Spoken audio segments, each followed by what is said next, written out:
The boy lay motionless on the cold marble floor of the Morrison estate in Los Altos Hills. His eyes were shut tight, his small body trembling in shock.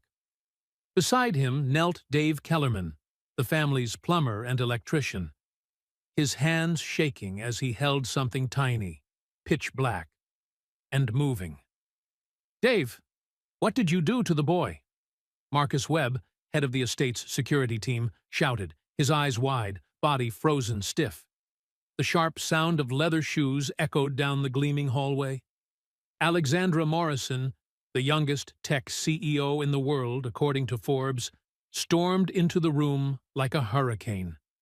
Her face was pale, and in those cold blue eyes, for the first time, there was unmistakable fear. "What happened to my son?" she cried, voice trembling. "Leo!" Dave looked up, eyes glistening with tears. "I didn't hurt him, Ms. Morrison," he stammered hoarsely. "I swear, I was only trying to help." "Help?" Alexandra screamed, her voice thundering through the vast room. "You touched my son? You dared to lay a hand on him without my permission?" Slowly, Dave opened his rough, calloused palm. Resting inside was something strange. Black, wet, glistening under the chandelier's light. Everyone in the room instinctively stepped back, faces drained of color. The air thickened. Silence. Heavy. Suffocating. Then a faint sound broke through it. "Mom!"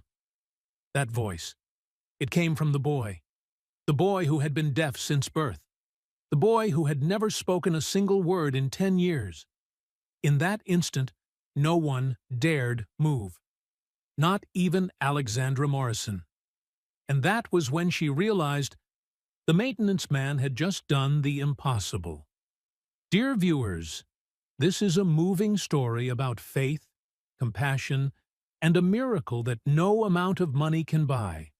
A story that unfolds in the heart of Silicon Valley, a place that believes technology can solve everything, until it meets what machines can never heal. If you still believe miracles exist in this world, hit subscribe and turn on the notification bell, so each week we can explore stories that make your heart believe again. Stay with me until the end of this video, because what happens next will touch your heart and remind you. Sometimes, the greatest healing comes from the people we least expect. The Morrison estate was more than just a house. It was a declaration of power.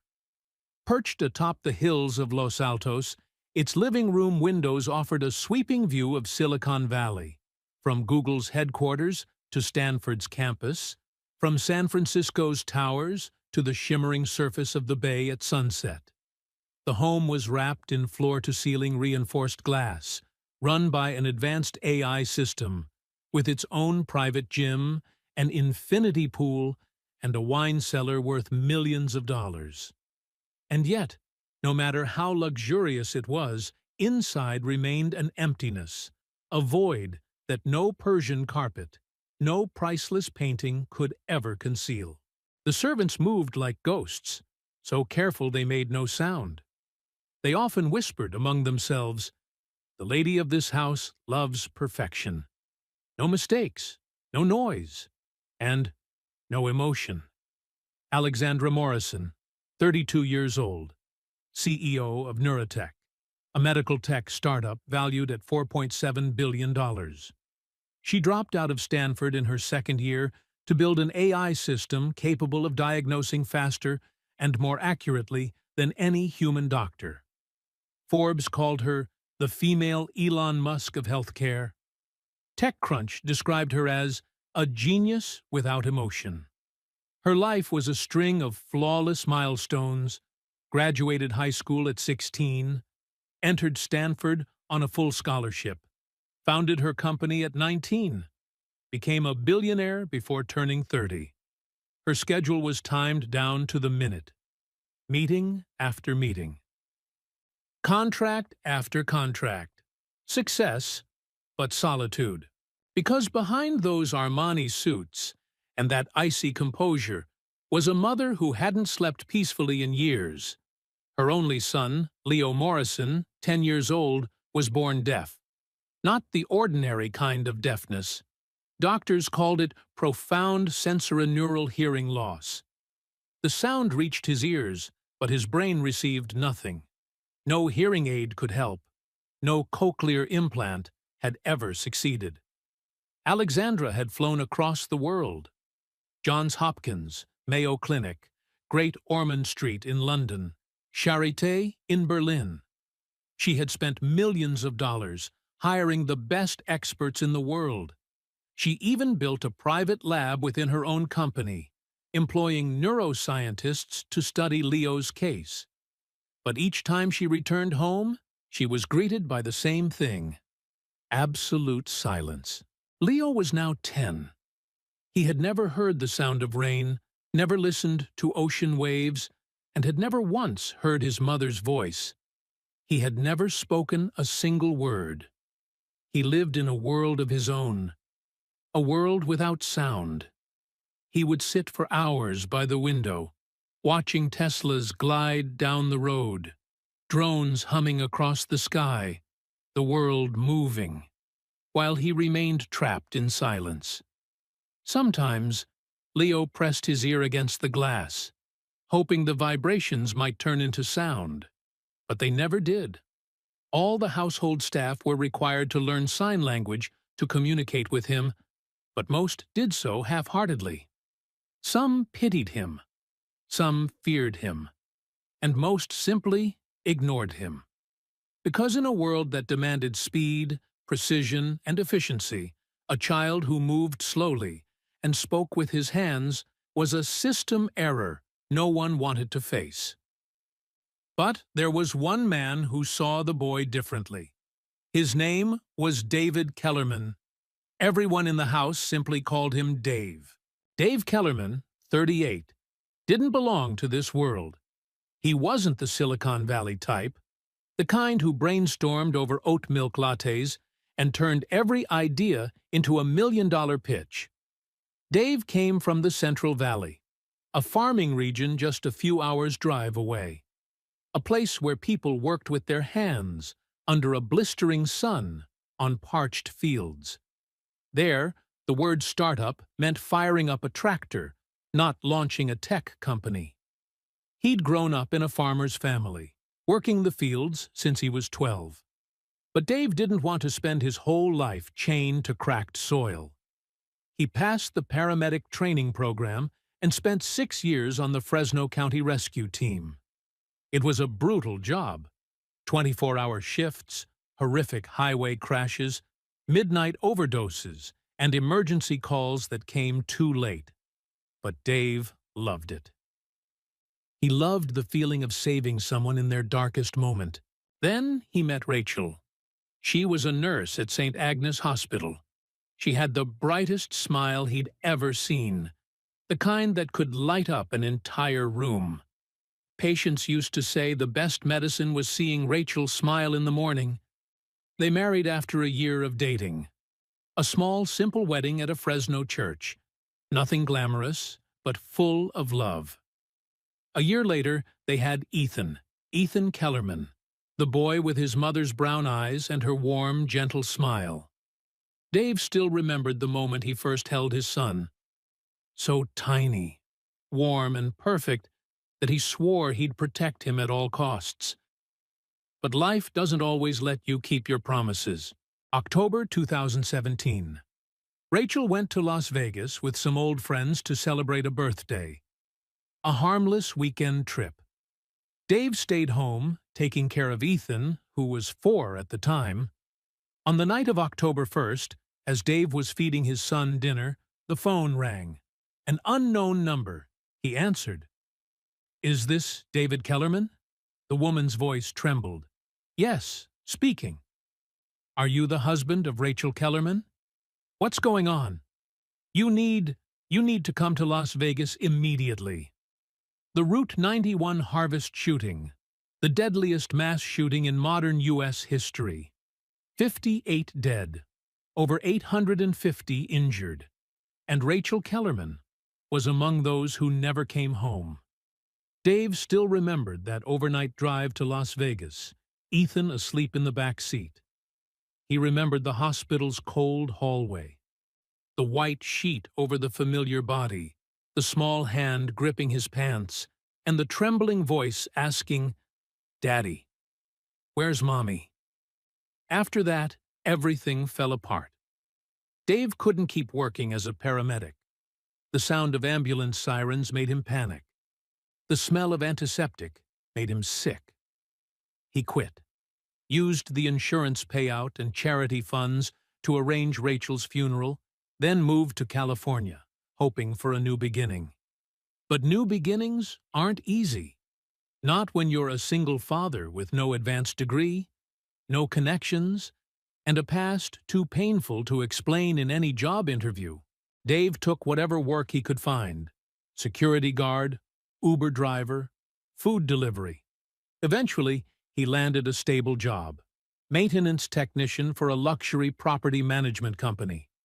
It wasn't glamorous, but it was steady, and it came with health insurance for Ethan, the most important thing.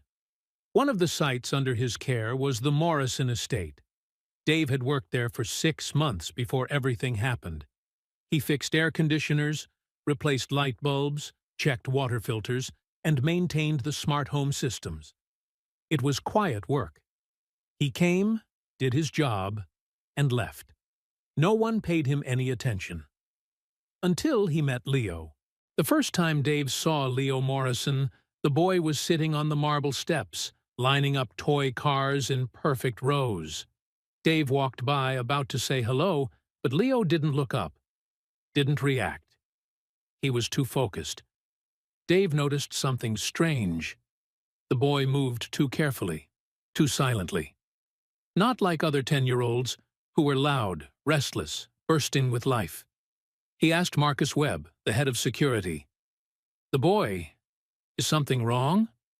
Marcus gave him a cold look. "Not your business." "I was just asking."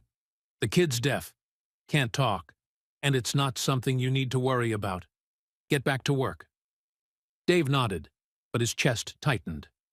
A deaf child, in a house overflowing with wealth, technology, and power, still living in silence. He thought of Ethan, his 9-year-old son in Sunnyvale.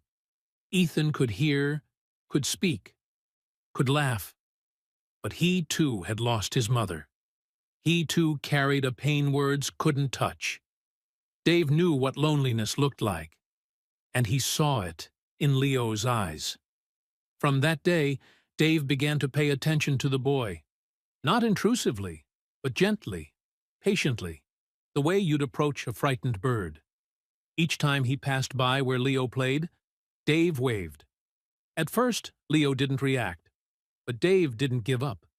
He waved every day. Until one morning, Leo waved back. Dave smiled. A small step, but a meaningful one. After that, he started learning basic sign language from YouTube. His fingers were clumsy, but he tried. Every time he saw Leo, he signed, "Hello." Leo's eyes widened in surprise, then he signed back, "Hello." And just like that, a quiet bond was formed. Not friendship in the usual sense, but a connection between two lonely souls who saw each other in a world that saw neither of them. Dave began leaving little gifts for Leo: a piece of chocolate, a paper airplane, a smooth stone shaped like a heart he found in the yard. Leo never said anything, but the gifts always disappeared. And sometimes Dave would find a scribbled drawing in return, a picture Leo had made for him. But not everyone in that mansion was happy about it. Marcus Webb was not an easy man. A former Secret Service agent, 45 years old, once assigned to protect high-ranking politicians, he now served as head of security for the Morrison family, with a 6-figure salary. Marcus lived by a simple philosophy: control everything, trust no one, and always stay alert. And in his eyes, Dave Kellerman was a potential threat, a stranger, Not vetted as deeply as Marcus would have liked. Even though the maintenance company had run a background check, Marcus only trusted his own, who was becoming too friendly with the homeowner's son. For a security man, that was a flashing red warning sign. One afternoon, Marcus intercepted Dave in the hallway. "Kellerman, we need to talk." Dave was carrying his toolbox, heading to the basement to check the generator. He turned calmly. "Yes, sir?" Marcus stepped closer, his voice low and metallic. "I've noticed you've been interacting with Leo." "I just said hello to him." "Unnecessary." Dave frowned. "I didn't do anything wrong, just being kind to a kid." Marcus crossed his arms, tone ice cold. "Do you know how much you make, Kellerman? Do you know how much I make? And do you know what my job is? It's to make sure no one, and I mean no one, approaches that boy without authorization." Dave held his composure. "I understand, but I have no bad intentions." "Intentions don't matter," Marcus snapped. "Actions do, and yours are crossing a line." Dave looked straight into his eyes. One thing he'd learned as a paramedic: never back down from a bully. "With all due respect, Mr. Webb, I'm just being a decent human to a lonely child." "There's nothing wrong with that." Marcus's jaw tightened. "You want to keep this job?" Dave said nothing. "Then do your job. Fix things, maintain systems, and stay away from the boy. Clear?" Dave clenched his teeth. "Clear." Marcus turned and walked away, leaving Dave standing alone, furious, but powerless. But Dave didn't stop. He couldn't. Because every time he looked into Leo's eyes, he saw Ethan. He saw his own son. He saw the children he'd once saved as a paramedic. And he saw Rachel, the wife who'd taught him that kindness is never wasted. So Dave kept waving to Leo, kept signing hello, kept leaving those little gifts. Until one day, he realized something was wrong. It was a sunny March afternoon. California's breeze rustled through the oak trees in the mansion garden. Dave was fixing the automatic sprinkler system in the backyard when he noticed Leo sitting alone by the pool. The boy kept touching his ear, wincing, then lowering his hand, again and again. Dave watched carefully. The movement wasn't normal. Not an itch, not mild discomfort. It was pain. He set down his tools, rinsed his hands, and walked closer, stopping a few feet away so as not to startle the boy. "Hey," he signed. Leo looked up, offered a faint smile. "Hi.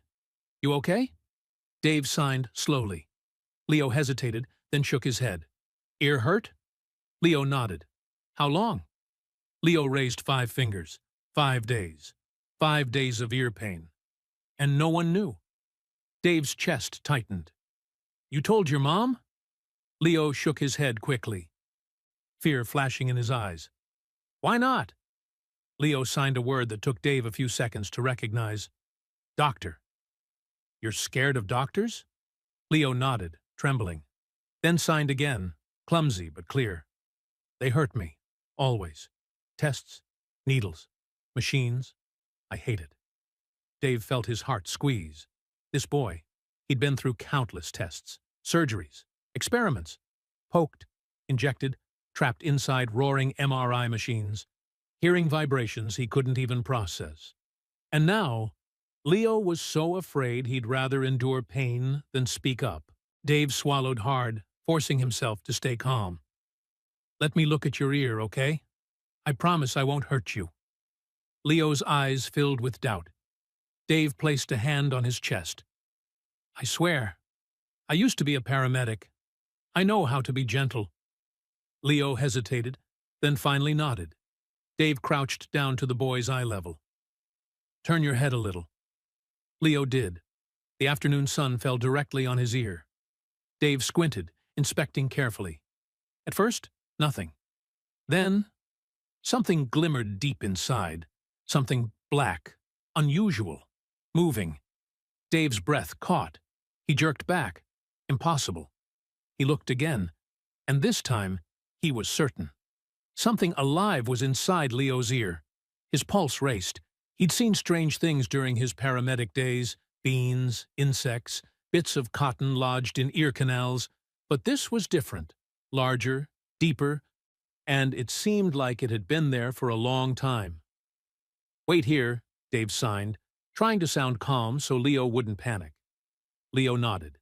Dave pulled out his phone, opened a browser, typed "foreign object in ear canal plus hearing loss plus child." Dozens of medical articles appeared. He skimmed them quickly. Deeply lodged object may cause conductive hearing loss. Long-term cases can lead to infection or nerve damage. Some have been misdiagnosed as congenital deafness.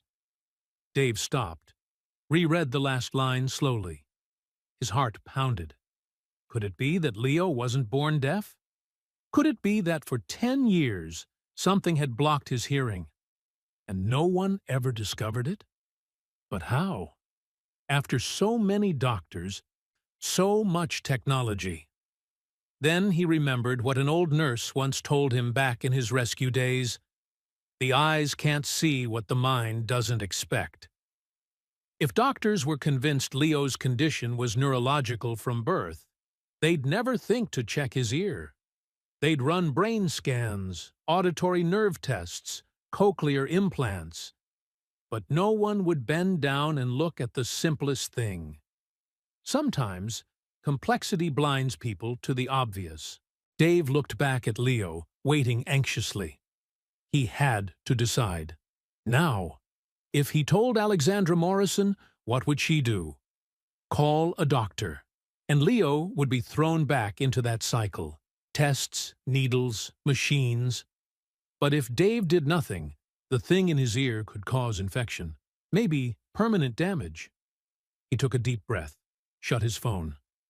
This was no longer a rational decision. It was a human one. "Do you trust me?" he signed. Leo nodded. "I'm going to help you, but you have to be brave. Okay?" Leo swallowed hard, then nodded again.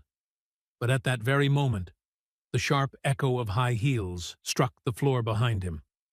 "What are you doing to my son?" Dave turned. Alexandra Morrison stood there, in a pristine white suit, hair neatly tied, her face like ice. Behind her was Marcus Webb, his hand already on his radio.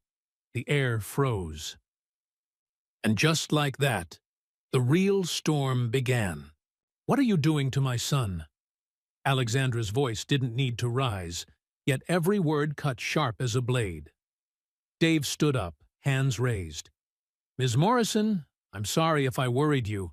I was just checking." "Checking?" Alexandra stepped closer, glanced at Leo, then back at Dave. "Do you have a medical degree? A license to practice?" "No, but I used to be a paramedic." "Used to be," Alexandra emphasized each word. "Meaning you are not now. Meaning you have no right to touch my son." Marcus stepped forward, his tone low and threatening. "I warned you, Kellerman." Dave looked at Marcus, then back to Alexandra. "Please, listen to me. There's something in his ear. I saw it. It could be the reason he can't hear." Alexandra stood still, expressionless. "Who do you think you are? You believe that in 10 minutes of looking into my son's ear, you know more than world-class specialists who've examined him for 10 years? I'm not saying I know more." "Then don't speak." Alexandra turned to Marcus. "Escort him off the property. Now." "Don't!" The cry burst from Leo. All eyes swung toward the boy. Leo stood, trembling, but his gaze was resolute. He signed rapidly. "Dave is telling the truth. My ear hurts. It's been a long time." Alexandra froze. What did you say?" She signed back with shaking hands. "My ear hurts. For many days. I was afraid to tell you." "Why?" Alexandra signed, her motions beginning to falter. "I'm afraid of doctors. afraid of pain again. It struck Alexandra like lightning. She dropped to her knees, gripping her son's shoulders. You've been in pain? All by yourself? Leo nodded, tears spilling over. Alexandra pulled him into a tight embrace. For the first time in years, the wall around her emotions collapsed. My baby, you should have told me. I would never let you hurt. Dave stood still, feeling he had stepped into a private moment. But Leo gently slipped from his mother's arms and signed, Dave can help me. Alexandra looked up, her face wet and bewildered. You really saw something? Dave nodded. Yes. I don't know what it is, but it's deep in the ear canal, and it seems alive.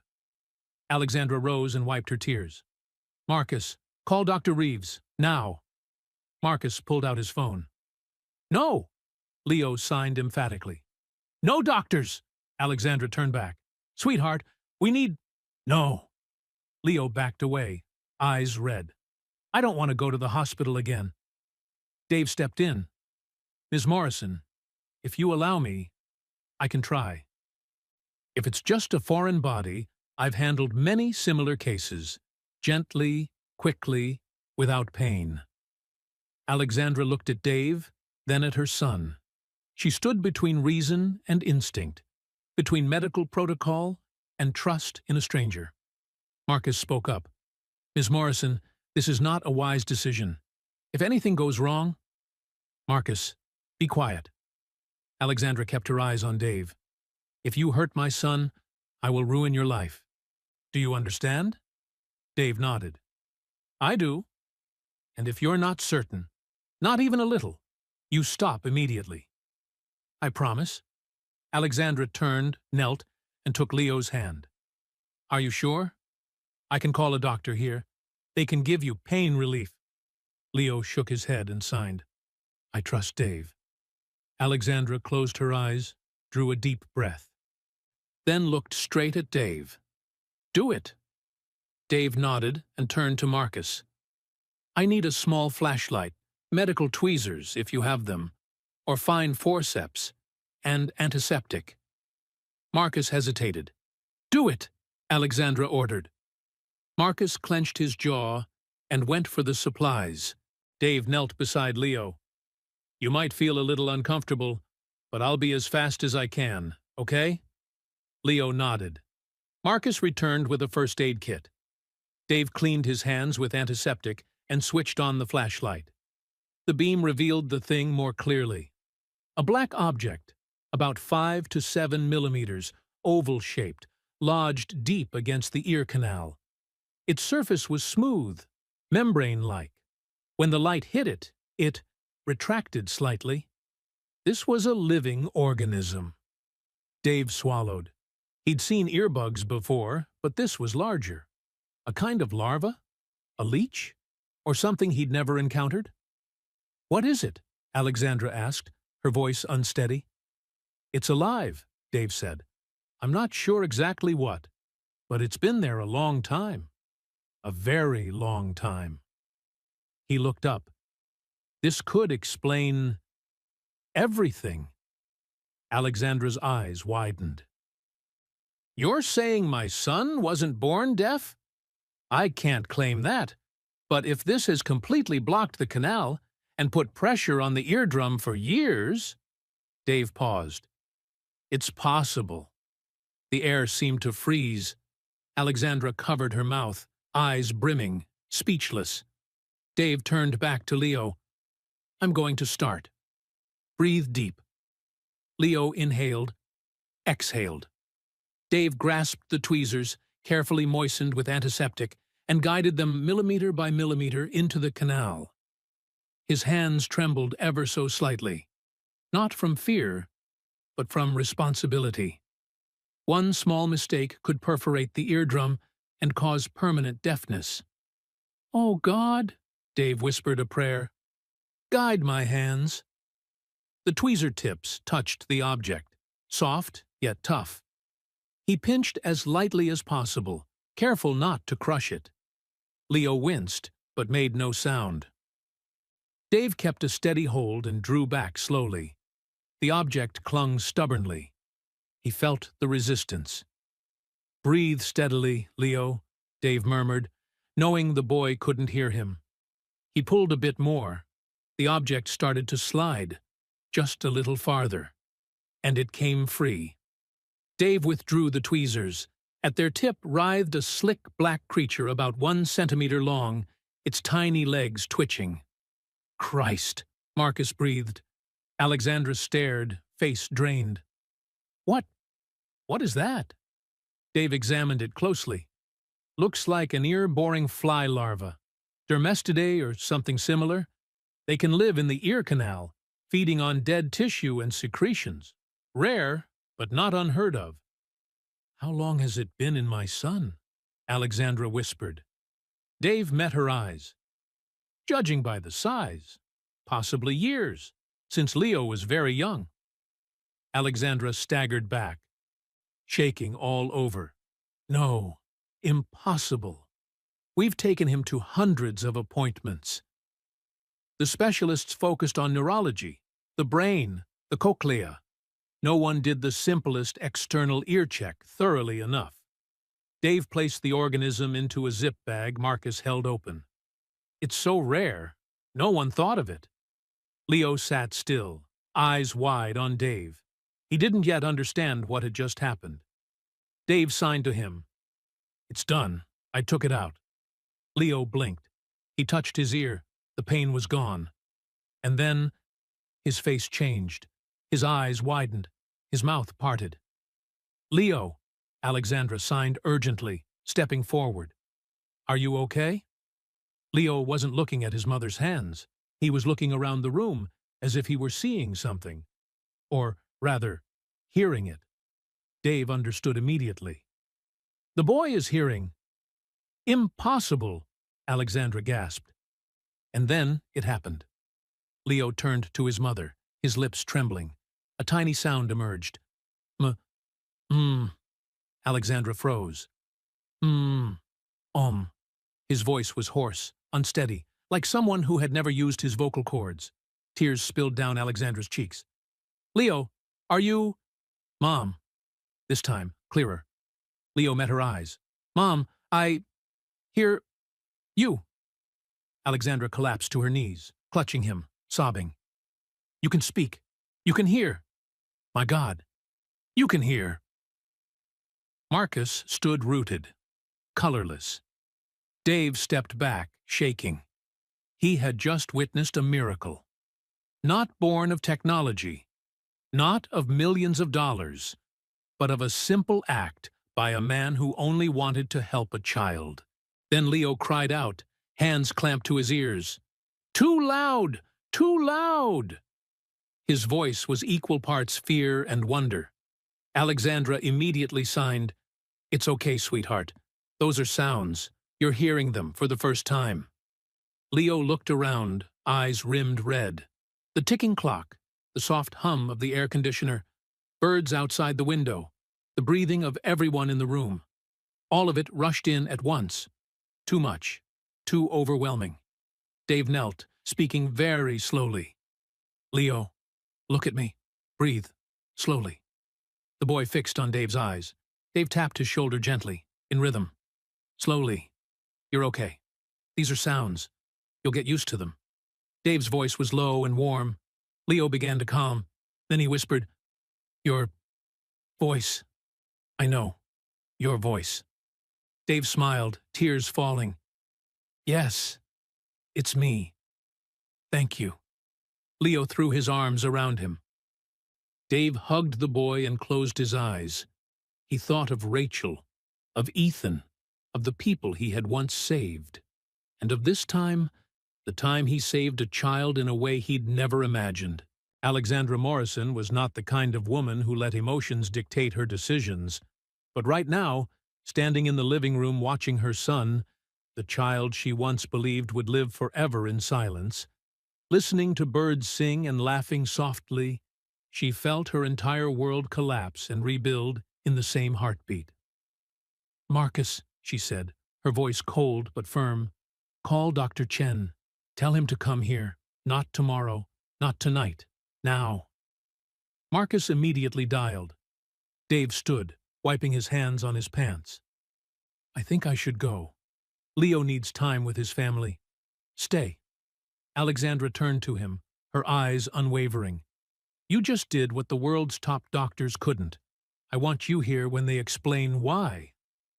Dave nodded, though a quiet unease rose in his gut.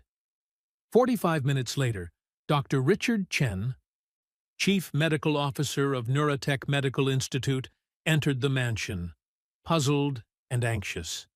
At 58, his hair was completely white. Once head of neurology at Stanford, he'd been personally recruited by Alexandra, with what she called an impossible-to-refuse offer. Ms. Morrison, I came as soon as... He froze when he saw Leo sitting on the sofa, wearing noise-canceling headphones, and talking to his mother. He's... speaking? Dr. Chen blinked, stunned. Not just speaking. He's hearing. Completely. Alexandra handed him a Ziploc bag. Inside, the black larva writhed faintly. This is what Mr. Kellerman removed from my son's ear. Dr. Chen lifted the bag, his face blanching. This is a living organism? Ear-boring fly larva, Dave said. I believe it's been there since Leo was very young, blocking the ear canal and pressing on the eardrum. Only now did Dr. Chen turn to him. And you are? Maintenance technician, former paramedic. A maintenance man. Did what an entire medical team couldn't? Dr. Chen's voice trembled. With anger or fear, it was hard to tell. Alexandra stepped forward, her tone razor-sharp. I want to know. Why didn't anyone discover this? Dr. Chen opened his mouth, but nothing came out. I'm asking you, Dr. Chen. Alexandra took another step. 10 years, hundreds of tests, dozens of doctors, millions of dollars, MRI, CT, auditory brain scans, implants, and not one person, not one, looked into my son's ear with a flashlight and a pair of tweezers. Dr. Chen backed half a step. Ms. Morrison, we followed standard protocols. Whose protocols? The ones written by people who don't know how to do basic checks? Her voice was glacial. Or the ones designed to prolong treatment so I'd keep paying? Are you accusing me? I'm asking. Her teeth clenched. Why didn't anyone examine the outer ear canal? Dr. Chen set the bag down and wiped sweat from his brow. With a diagnosis of sensorineural hearing loss, our focus was on the auditory nerve, cochlea, and brain. Conductive hearing loss, from blockage, is usually obvious, with distinct symptoms. But my son had symptoms. He said his ear hurt. He was uncomfortable. And no one asked? Alexandra turned to Marcus. Pull his medical records, all of them. I want to know how many times Leo complained about ear pain. Marcus opened his iPad and accessed the database. Dave glanced at Dr. Chen. In the man's eyes, he saw a familiar look. Guilt. Not the guilt of malice, but of blind faith in a system that had forgotten what healing meant. Marcus looked up, pale. Ms. Morrison, 14 times. In the past 3 years, Leo's file notes ear discomfort 14 separate times. Alexandra froze. And? Each entry is marked as behavioral manifestation of frustration. No ear examination was ordered. The air thickened. Alexandra turned sharply to Dr. Chen, eyes blazing. You thought my son's pain was just a behavioral manifestation? Instead of checking, you wrote it off as frustration?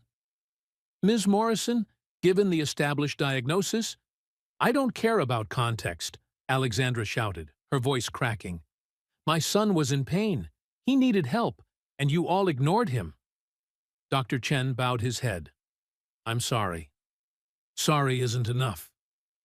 Alexandra strode to her desk, opened her laptop. Marcus, arrange a press conference. Tomorrow. Ms. Morrison? Dr. Chen stammered. I'll make everything public. The records, the costs, every time my son's symptoms were dismissed. She looked him dead in the eye. And I'll sue Neurotech Medical Institute, my own company. Dr. Chen went white. You can't. I'm the CEO. I can. Alexandra's fingers flew across the keyboard. And I will, because if this could happen to my child, when I have money, power, and access, it's happening to countless others. Dave spoke quietly, but firmly. Ms. Morrison, forgive me for saying this, but I don't think this is just about your hospital. She turned. What do you mean? Dave took a slow breath. You took Leo everywhere. Johns Hopkins, Mayo Clinic, London, Berlin. They all missed it. This isn't one institution's failure. It's a failure of the system itself. Alexandra looked at him for a long moment, then nodded slowly. You're right, Dr. Chen whispered, voice trembling. So, what will we do? Going public will destroy the industry's credibility. Good, Alexandra cut him off. If that credibility is built on ignoring suffering children, then it deserves to be destroyed. 18 hours later, press room, Palo Alto. The conference room was packed. Reporters from TechCrunch, Wired, the New York Times, and CNN filled every seat. Cameras flashed. The air buzzed with tension like a gathering storm. Alexandra Morrison stepped to the podium. Black suit, no jewelry, hair pulled back tight. Today, she wasn't the face of a billion-dollar empire. She was a mother who'd waited too long. Leo sat beside her, noise-canceling headphones still on, eyes bright with pride. Dave stood in the background. He hadn't wanted to appear, but Alexandra insisted. Thank you all for coming, Alexandra began, her voice calm but heavy. I didn't prepare a speech. I just want to tell the truth. The room fell silent. For 10 years, I believed my son, Leo, was born deaf. I spent millions, traveled across the world, sought out the best doctors, the most advanced technology. She paused, swallowed hard. But we were all wrong. Leo wasn't born deaf. He was deaf because a living larva was inside his ear, something no doctor ever found.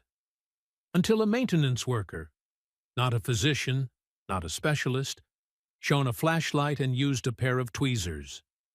Murmurs rippled through the room. I'm not here to blame a single person, she continued. I'm here to say this. Our medical system has failed. We've become so dependent on technology, so enslaved to protocol, that we've forgotten the basics. Alexandra looked straight into the cameras. My son complained of ear pain 14 times. 14. And every time, the record said, behavioral manifestation of frustration. No one checked. Because once a diagnosis is stamped, the system doesn't allow anyone to question it. She gripped the microphone. I founded Neurotech because I believed AI could revolutionize medicine. I still believe that, but technology will never replace this. She placed a hand on her chest. Compassion, humanity, the ability to look a child in the eyes and know something's wrong. Alexandra turned and gestured for Dave to come forward. He hesitated, then stepped up.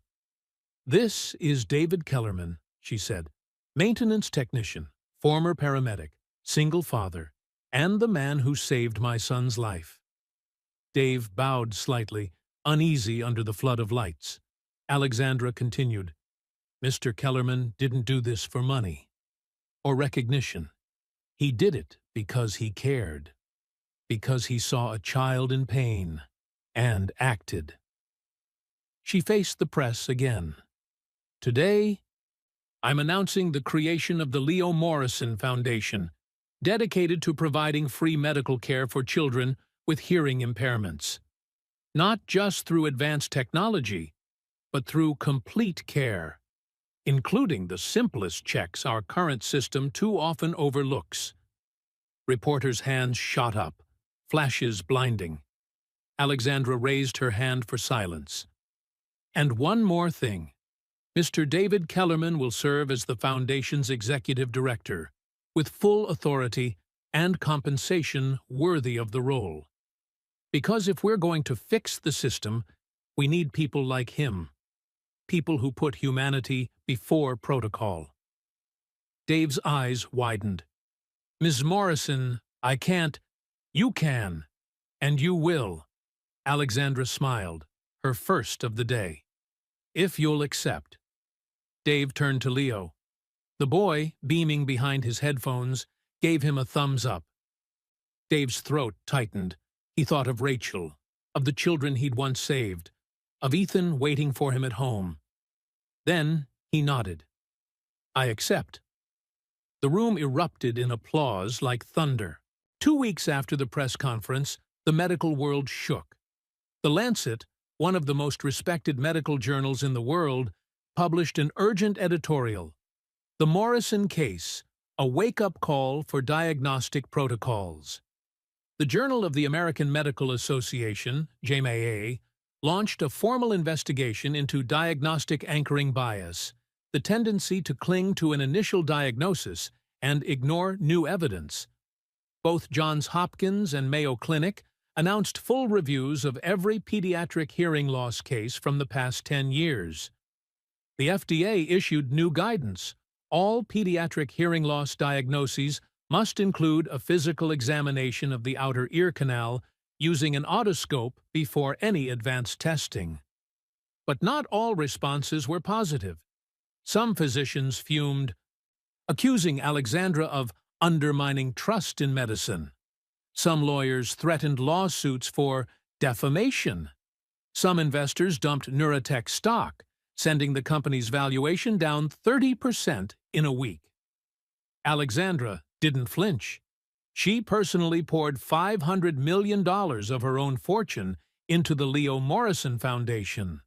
She fired the entire executive board of Neurotech Medical Institute and built a new team, one that included nurses, paramedics, and field clinicians, not just degrees and titles.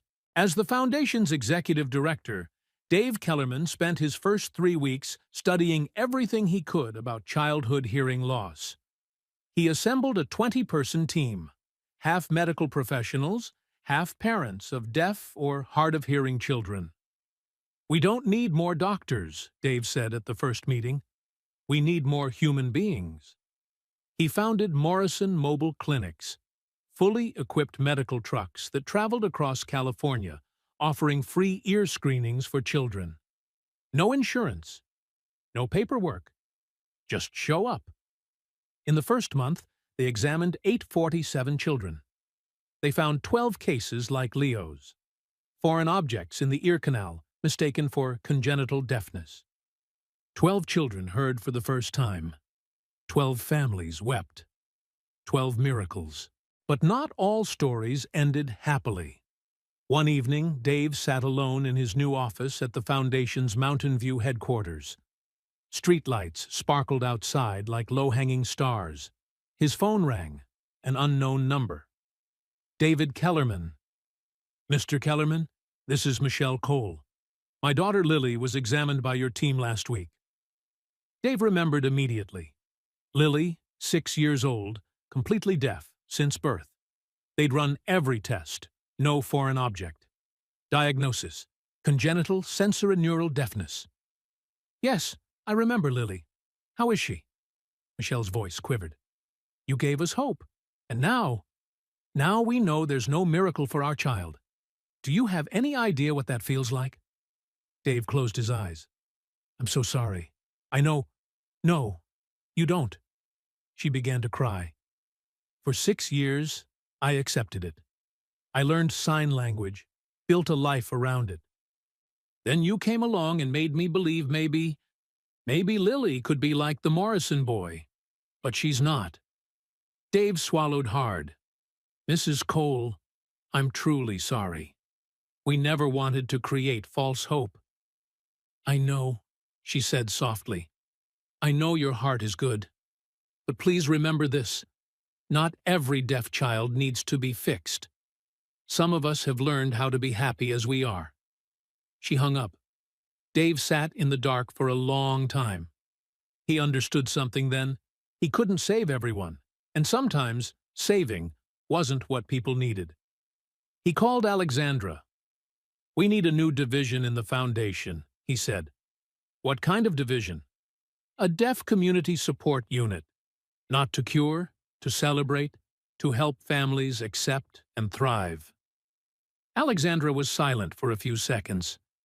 Then she spoke quietly. You're right. Do it.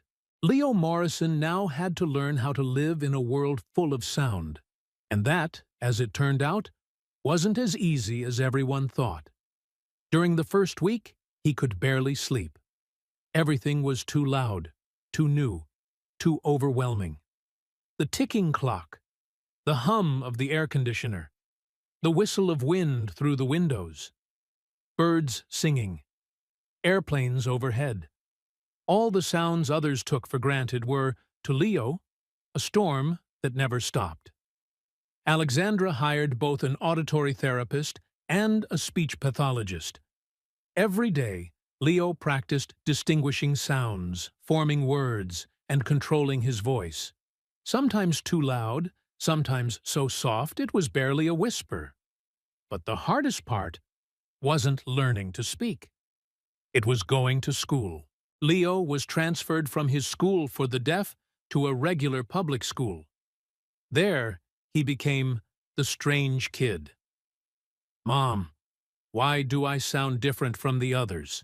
He asked one night after his first day. Alexandra sat beside him, pulling him close. You're still learning to use your voice, sweetheart. That takes time. But they laughed at me.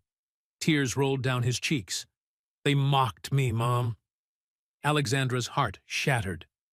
Do you want me to move you to another school? Leo shook his head, his voice barely a breeze. I want to stay. I want to be normal. Alexandra hugged him tight. You already are. Just a little different? And different is never wrong. But that night, after Leo fell asleep, Alexandra sat in her study, staring at a framed photo of the two of them. She picked up her phone and called Dave. Leo's having a hard time at school. I don't know what to do. There was silence for a few seconds on the other end.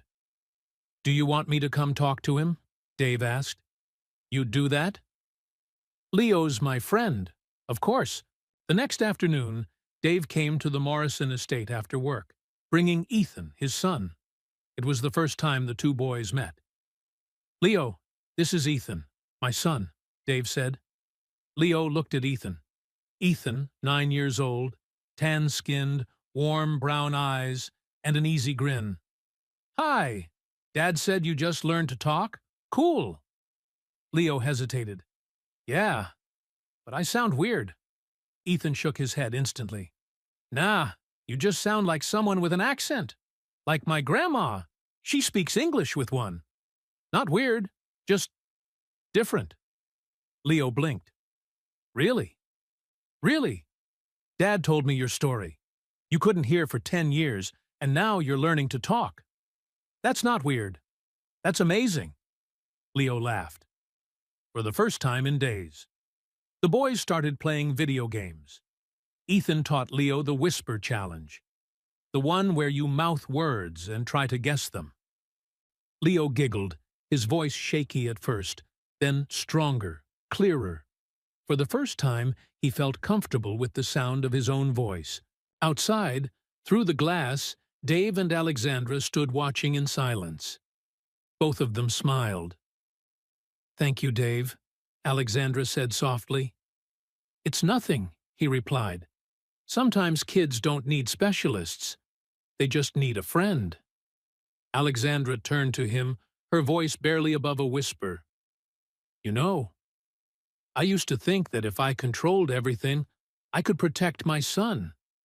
but you've shown me that sometimes what he needs most is someone who truly cares. Dave nodded. Leo's a special kid. He's going to be fine. Thanks to you? She hesitated, then asked quietly, Dave, why did you do it? Why risk your job, your life, everything, for a child you barely knew? Dave looked out the window, at the two boys laughing together. Because once I couldn't save the person I loved. I couldn't save my wife. But maybe, just maybe, I could save someone else. And that makes the pain hurt a little less. Alexandra fell silent. Tears welled in her eyes, not from sadness, but from something deeper. Rachel would be proud of you. Dave smiled, a tear tracing down his cheek. I hope so. And in that room, surrounded by laughter, stuttering words, and the fragile beauty of new sound, the lives of those two men, a father and a son, were forever changed. 1 year passed, and the world, or at least their small corner of it, had changed. The Leo Morrison Foundation had expanded to 15 states. Over 10,000 children received free hearing screenings. Among them, 127 cases of foreign objects discovered in ear canals. 89 children fully regained hearing. 38 partially recovered. But the numbers weren't what mattered most. What mattered was this. The foundation had sparked a new philosophy in medicine. Human-first healthcare. Doctors were now trained not only to work with their hands, but to listen with their hearts, to ask better questions, to observe more carefully, to see patients not as reports or diagnoses, but as human beings. Dave Kellerman became a sought-after speaker. Time magazine named him one of the year's 100 most influential people. Yet Dave remained Dave. Still the single father who drove Ethan to school every morning. Still quiet, grounded, and genuine. No suits, no sports cars, just his calm smile and warm eyes. Alexandra Morrison, though, she changed even more. She learned to let go of control, to truly listen to her son, to measure success by happiness, not profit charts. She found joy in small things. Leo's laughter when he first heard music. The clear, bright way he said, Mom, each morning. Neurotech kept growing, but in a different direction. Technology no longer replaced humanity. It supported it. AI became a tool for early detection, but the final decisions were left to doctors and patients. And Leo, the boy who once lived in silence, was now 11. He was still learning to live in a world of sound, still wore noise-canceling headphones when needed, still used sign language when tired, still struggled with complex tones. But Leo learned to play the piano. Music fascinated him, especially Beethoven, a composer who created masterpieces in silence, a mirror of Leo himself. He had friends now, laughter, his first melodies, and most importantly, he was happy. One autumn evening in San Francisco, the De Young Museum glowed under golden light, filled with donors, doctors, families, and journalists. Leo stood on stage, a spotlight warming his young, confident face. His hands trembled slightly, but he wasn't afraid. Good evening, he began, voice still imperfect but steady. My name is Leo Morrison. 1 year ago, I couldn't hear. I couldn't speak. I lived in silence. The room held its breath. But then, someone saw me. Really saw me. Not as a diagnosis, not as a case, but as a kid who needed help. Leo glanced toward the crowd. Dave sat beside Ethan, smiling, nodding encouragement. Dave didn't save me because it was his job. He saved me because he cared. And that's what this foundation is about. Caring. Seeing people. Listening. Not just with ears, but with hearts. He paused, taking a deep breath. I'm still learning.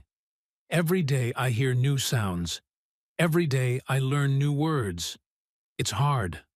Sometimes I want to go back to silence because it's easier." He looked at his mother. Alexandra wiped tears from her eyes, lips trembling.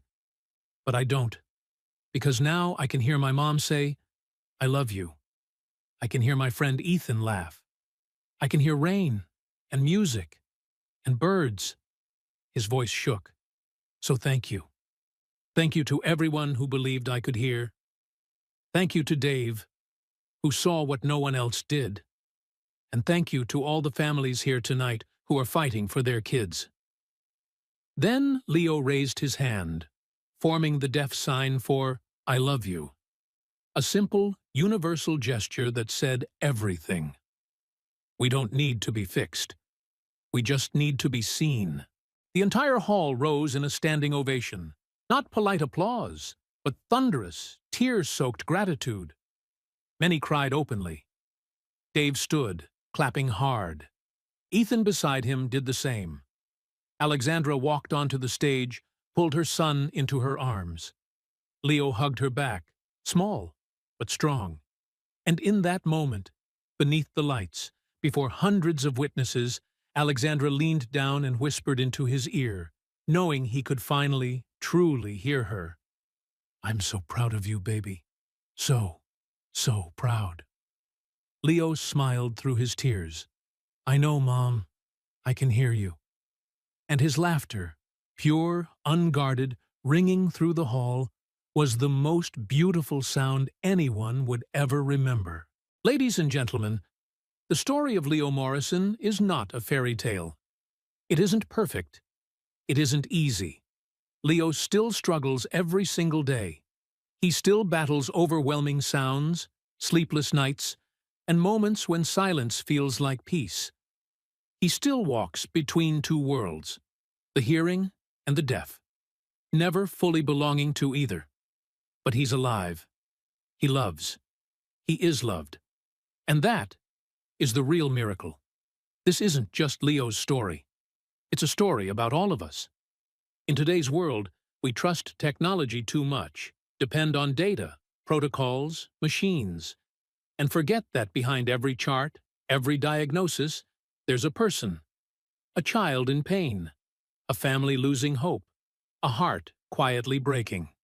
Alexandra Morrison, with all her power and brilliance, couldn't save her son because she was too busy chasing complex solutions and missed the simplest one, right in front of her.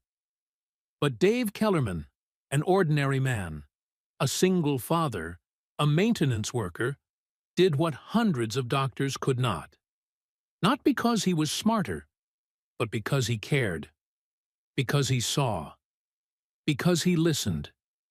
Not with his ears, but with his heart. That's the lesson. Sometimes, the strongest healing doesn't come from laboratories or machines, but from compassion. A glance, a question, a hand reaching out.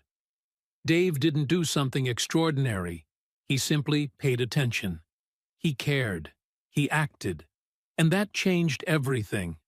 So if you ever feel too small, too powerless to make a difference, remember Dave. He wasn't a millionaire. He wasn't a CEO.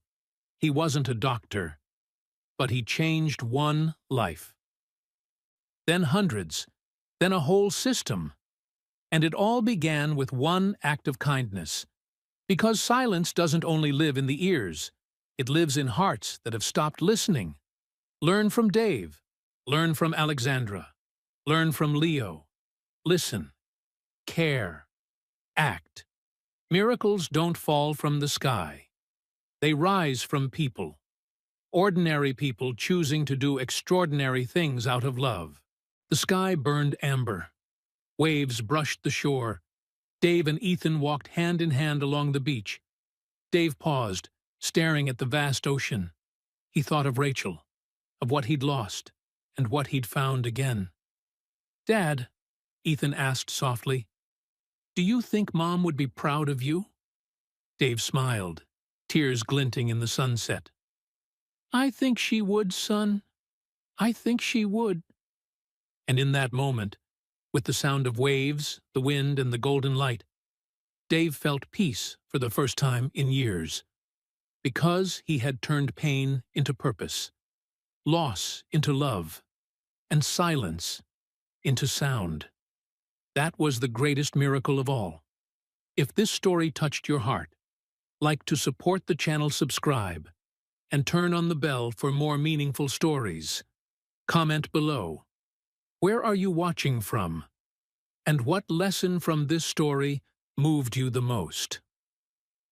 Because your words might be the small light that helps someone else find their way out of the dark. Thank you for staying till the end. And remember, listen not only with your ears, but with your heart. See you in the next story.